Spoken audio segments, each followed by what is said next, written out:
नमस्कार दोस्तों, मेरा नाम है अंशुमन नाइक और आप सभी का बहुत बहुत स्वागत है इंडियन डिफेंस न्यूज के डिफेंस टॉक सीरीज में, जहां पर हम रोज नए नए डिफेंस अपडेट्स के बारे में बात करते हैं। तो चलिए देर न करते हुए आज की वीडियो शुरू करते हैं।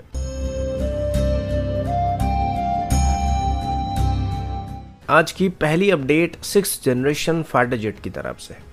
दुनिया में अभी यूनाइटेड स्टेट और चाइना के बाद यूरोपियन कंट्रीज की तरफ से भी अभी धीरे धीरे 6th जनरेशन फाइटर जेट की डेवलपमेंट में शामिल होने की कोशिश कर रहे हैं। कुल मिलाकर यूरोपियन नेशन अभी दो डिफरेंट ग्रुप में बढ़ चुके हैं, जो कि सेपरेटली दो 6th जनरेशन फाइटर जेट को डेवलप करने की कोशिश कर रहे हैं।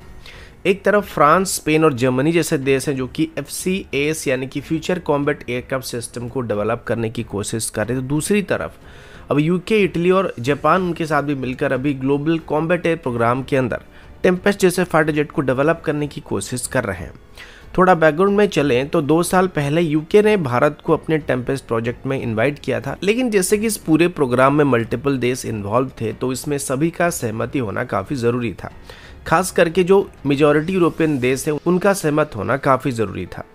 अभी पता चला है कि इस प्रोग्राम में इन्वॉल्व एक और मेजर पार्टनर इटली की तरफ से भी इस डेवलपमेंट में भारत को इन्वॉल्व करने का प्रपोजल दिया जा रहा है। इटली और यूके का अप्रोच सिर्फ एक डिफेंस पार्टनरशिप नहीं बल्कि GCAP का डेवलपमेंट कॉस्ट को मल्टीपल नेशन के बीच शेयर करने की एक ब्रॉडर स्ट्रेटेजी का भी हिस्सा है, जिससे डेवलपमेंटल कॉस्ट को और प्रोडक्शन कॉस्ट को कम किया जा सकता है। और मल्टीपल देश अगर एक ही एयरक्राफ्ट को एक्वायर करने की कोशिश करेंगे तो लार्जर नंबर में इसको मैन्युफैक्चर किया जा सकेगा और इस वजह से एयरक्राफ्ट की यूनिट कॉस्ट भी कम रहेगा। अभी तक इस $multi-billion प्रोजेक्ट की एग्जैक्ट कॉस्ट के बारे में कोई डिस्क्लोज वगैरह नहीं किया गया, लेकिन एक कोलैबोरेटिव अप्रोच इस प्रोजेक्ट में इन्वॉल्व होने वाले हर एक नेशन के फाइनेंशियल प्रेशर को काफ़ी हद तक रिड्यूस कर सकता है।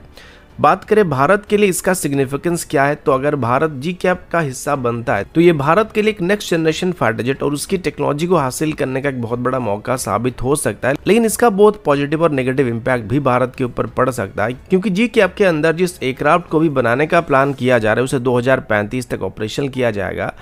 तो कहीं ना कहीं एमका के साथ इसका कॉन्फ्लिक्ट ऑफ इंटरेस्ट हो सकता है। लेकिन दूसरी तरफ अगर इसमें से लिए गए टेक्नोलॉजी को एमका में इस्तेमाल किया जा सकेगा तो ये भारत के लिए एक अलग ही एंगल बन सकता है, और अगर ऐसा हो सकता है तो भारत का इसमें इंटरेस्ट दिखाना एक जायज मुद्दा बन सकता है। अगला अपडेट ब्रह्मोस NG मिसाइल को लेके है। रिसेंटली एक दिन पहले ही ब्रह्मोस एरोस्पेस की तरफ से बात कंफर्म किया गया था कि अभी ब्रह्मोस NG मिसाइल की डिजाइन फेज कंप्लीट हो चुका है, जिसके बाद अब इसकी डेवलपमेंटल फेज स्टार्ट होने वाली है। ब्रह्मोस मिसाइल पहले से ही ग्लोबली काफी इंटरेस्ट को अट्रैक्ट कर रही है और पहले से ही फिलीपींस को इसको एक्सपोर्ट करने के बाद अभी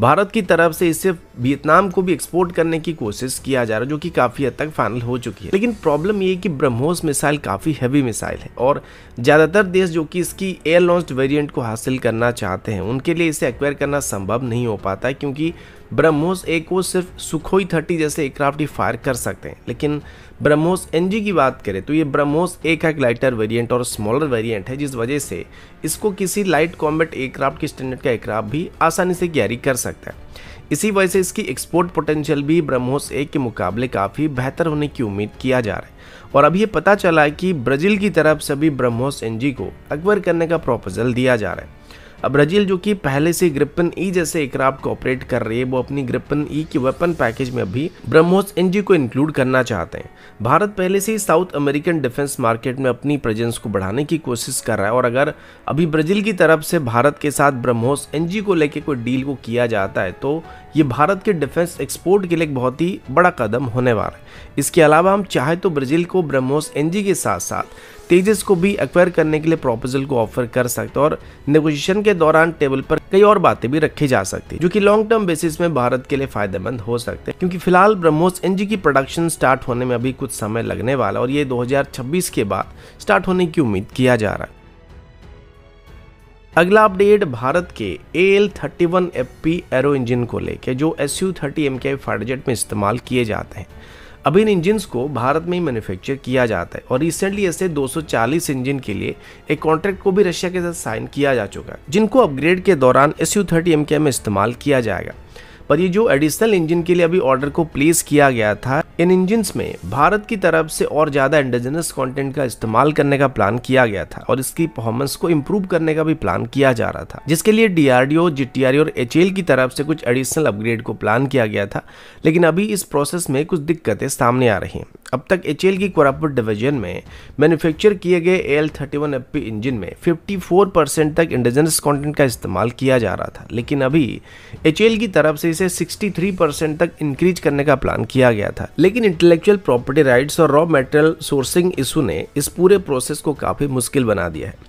ओरिजिनल टेक्नोलॉजी ट्रांसफर एग्रीमेंट के मुताबिक एचएएल को AL31FP इंजन की प्रोडक्शन के लिए रॉ मटेरियल को रशिया से लेना पड़ेगा। इसका मतलब ये कि एचएएल AL31FP इंजन की स्पेयर पार्ट्स में अगर कोई भी लोकल सब सिस्टम का इस्तेमाल करना चाहेगा तो उसके लिए सबसे पहले रशिया से अप्रूवल लेना पड़ेगा। एचएएल और जीटीआरई की तरफ से इन इंजन्स में कुछ असेंबलीज और सब असेंबलीज को लोकली प्रोड्यूस करने का प्लान बनाया था,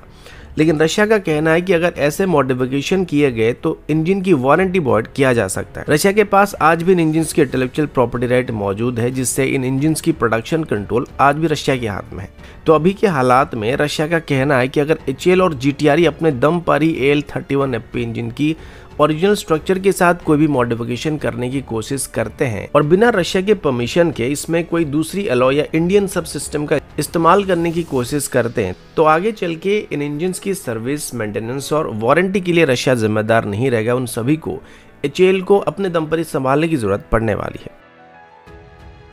अगला अपडेट VLSR-SAM की तरफ से है। अभी हाल ही में ही parliamentary standing committee on defence ने एक बड़ी क्लैरिफिकेशन दी है, जो कि पहले डीआरडीओ की तरफ से दिए गए स्टेटमेंट से काफ़ी अलग लगता है।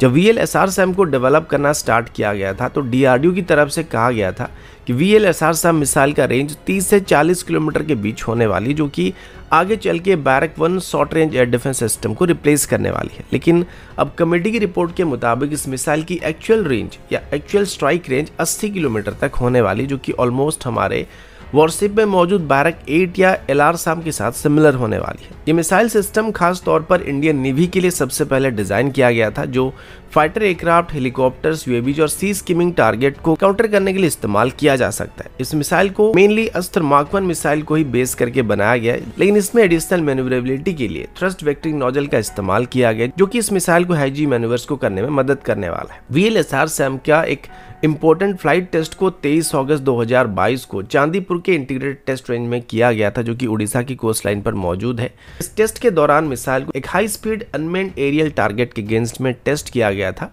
जिसमें मिसाइल की वर्टिकल लॉन्च कैपेबिलिटी को सक्सेसफुली डेमोन्स्ट्रेट कर दिया गया था। उसके बाद इसको प्रोडक्शन के लिए क्लियर माना गया था। अब जब मिसाइल की रेंज को लेकर क्लैरिटी मिल चुकी है, यह डेवलपमेंट इंडियन नेवी के लिए काफी जरूरी होने वाला है, क्योंकि अभी टेक्निकली VLSR-SAM को बैरक-1 और बैरक-8 दोनों का एक सब्स्टिट्यूट के तौर पर इस्तेमाल किया जा सकता है, फिर बैरक-8 के कॉस्ट इफेक्टिव अल्टरनेटिव के तौर पर इस्तेमाल किया जा सकता है, जो कि ऑलमोस्ट सेम रेंज की स्ट्राइक परफॉर्मेंस को प्रोवाइड करने में सक्षम होने वाला है। लेकिन जहां तक बात रही इसकी प्रैक्टिकल डिप्लॉयमेंट की, तो इसे एक short range surface to missile system या एयर डिफेंस सिस्टम के तौर पर ही डिप्लॉय किया जाएगा, जिसका प्राइमरी एम 30 से 40 किलोमीटर के अंदर मौजूद टारगेट को न्यूट्रलाइज करने का होने वाला है। तो दोस्तों, अभी के लिए इतना ही। मिलता हूं आपसे अगले वीडियो में, तब तक के लिए जय हिंद, वंदे मातरम।